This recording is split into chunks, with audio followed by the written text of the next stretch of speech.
नमस्कार मित्रांनो, welcome back to our channel. तर आज बघूया मार्केटमध्ये आपण आज काय केलं आणि उद्या काय करणार आहोत, ठीक आहे.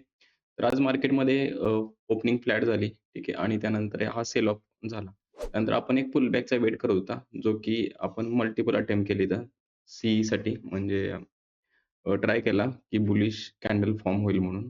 पण इथं काही बुलिश फॉर्म झाली नाही. सो आपण दुसरा कोणताच ट्रेड ॲक्टिव्हेट नाही केला. कारण आपला प्लॅन असा होता, की ही जी रेंज आहे ना,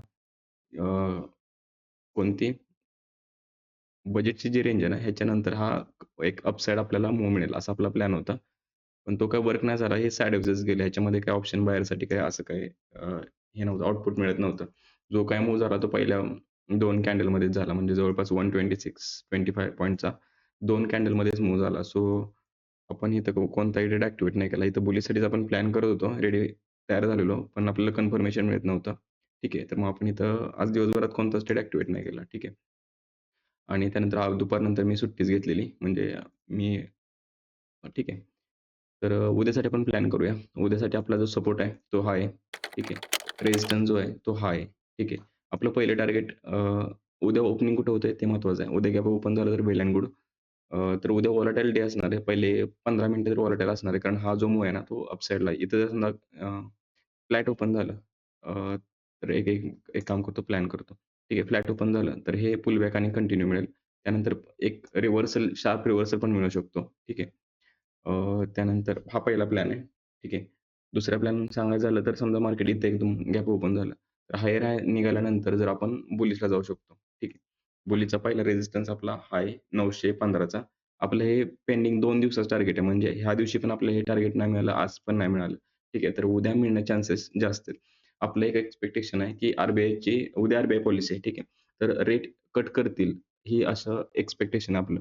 जर रेट कट केले तर मार्केटमध्ये बुलिश मोमेंटम शुअर आहे. ठीक आहे. आणि जर रेट कट नाही केले, तर मग उद्या सेल ऑफ पण त्याच पद्धतीने येईल. ठीक आहे. कारण आता बऱ्याचपैकी इन्फ्लेशन वाढलंय. त्यानंतर जर जी-डी-पी जर बघितला, तर ॲक्चुअल आणि रिअलमध्ये म्हणजे जो आकडेवारी दाखवतं ते, तो त्याच्यात आणि रिअलमध्ये डिफरन्स आहे. ठीक आहे. सो ग्राउंडला इन्फ्लेशन भयंकर आहे. तो त्याच्यामुळे निगेटिव्ह इम्पॅक्ट बराच आहे मार्केटमध्ये. जे काही एफ-आय सेलिंग करतात त्याचं बऱ्यापैकी रिझन हेच आहे. ठीक आहे. तर उद्यासाठी प्लॅन सिंपल आहे. जर समजा उद्या मेनली आर पॉलिसी आहे. 10 वाजेपर्यंत आपल्याला शक्यतो ट्रेड नाही करायचा आणि जरी केला तरी तो स्कॅल्प टाकायचे. ठीक आहे. तर पहिला मी प्लॅन सांगितला. फ्लॅट ओपनिंग बायला जायचंय. त्यानंतर सेलला पण जाऊ शकता 10 नंतर. जसं की पॉलिसी अनाउन्स करेल त्या हिशोबाने. ठीक आहे. आता जर आपण बघितलं तर प्रीमियम काय आहेत? 1 मिनिटं. विक्स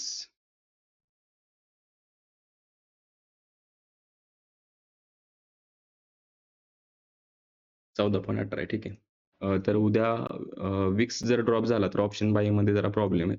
ठीक आहे. आत्ता 14.18 ठीक आहे. तर उद्यासाठी आपण सिंपल प्लॅन हाच आहे, की पॉलिसी जोपर्यंत पॉलिसीच्या आधी एक आपल्याला चांगली मूव्हमेंट मिळेल. म्हणजे 10 वाजता अनाउन्स होते.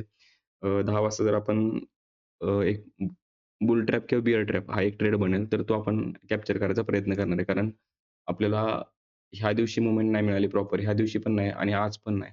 सिंगल 15 मिनिटात आपण लगेच ॲक्टिव्हेट करत नाही. कारण हा एक ट्रॅप झोन होता. म्हणजे नाही का पूर्ण साइडवेज एरिया होता. हा जो एरिया होता, हा पूर्ण साइडवेज होता. फक्त 80.5 समथिंग इथं मूव्हमेंट झाली. सो आपण लगेच लगेच आपण सेल ऑफला जात नाही. आपण थोडंसं कन्फर्मेशनचा वेट करत असतो. ठीक आहे. तर ओव्हरऑल ही रेंज मोठी आहे. ओव्हरऑल बुलिश पण आहे आणि जर समजा आपलं ही एक गोष्ट ध्यानात असू द्या. उद्या जर समजा ही लो ब्रेक झाला तर मार्केट पूर्णपणे बेरीज झालं. आपलं पेंडिंग टार्गेट आहे. आपला एक खाली एक म्हणजे पुलबॅक येईल असा आपला प्लॅन आहे. म्हणून आपण पेंडिंग टार्गेट आपण तयार करून ठेवलंय. कधी येते तो प्लॅन करूया. पण येईल. आज ना उद्या येईल. ठीक आहे. ज्या दिवशी यायचं असेल त्या दिवशी मी अपडेट करेन. ठीक आहे. असा व्हिडिओ आजचा आणि चांगल्या पद्धतीनं प्लॅन करा. उद्या पॉलिसी व्हॉलॅटिलिटी भयंकर असेल आणि जर समजा मोठ्या इकडे गॅप अप झाला, तर हे शॉर्ट कव्हरिंग पण त्याच पद्धतीने ठीक आहे. आणि गॅप डाउन ओपन झालं, तर मग खाली पण सपोर्ट रेझिस्टन्स थोडे चेंज होतील. कारण मोठं गॅप डाउन झालं, की थोडंसं मार्केटमध्ये मॅनिप्युलेशन चालतं. ठीक आहे. आपल्याला जनरली गॅप डाउन किती पाहिजे? 100च्या आसपास गॅप डाउन आपल्याला ठीक आहे, नॉर्मल आहे. म्हणजे ते फ्लॅट ओपनिंग आपण कन्सिडर करतो. पण जर समजा 150 अबोव्ह 150 पॉइंट जर गॅप डाउन झालं, तर आपण ते ते कन्सिडर करत नाही. म्हणजे आपले सपोर्ट रेजिस्टन्स थोडेसे मग आपण चेंज करतो. म्हणजे त्यानुसार मग पुन्हा रिप्लॅन करतो आणि त्यानंतर ट्रेड ॲक्टिव्हेट करतो. जसं की इथं 150 पॉइंट अ, गॅप ओपन ओपन झालं. आपल्या सपोर्टच्या वरती ओपन झालं. पण लगेच आपण इमिडिएटला बुलिशला गेलो का? तर नाही गेलो. एक पुलबॅकचा वेट करत होतो आणि पुलबॅक नंतर हा कंटिन्यू आपण कॅप्चर नाही केला, पण आपला प्लॅन होता कॅप्चर करायचा. ठीक आहे. तर असा व्ह्यू होता. जर व्हिडिओ तुम्हाला आवडत असतील तर लाइक, शेअर आणि सबस्क्राईब करा. ठीक आहे. थँक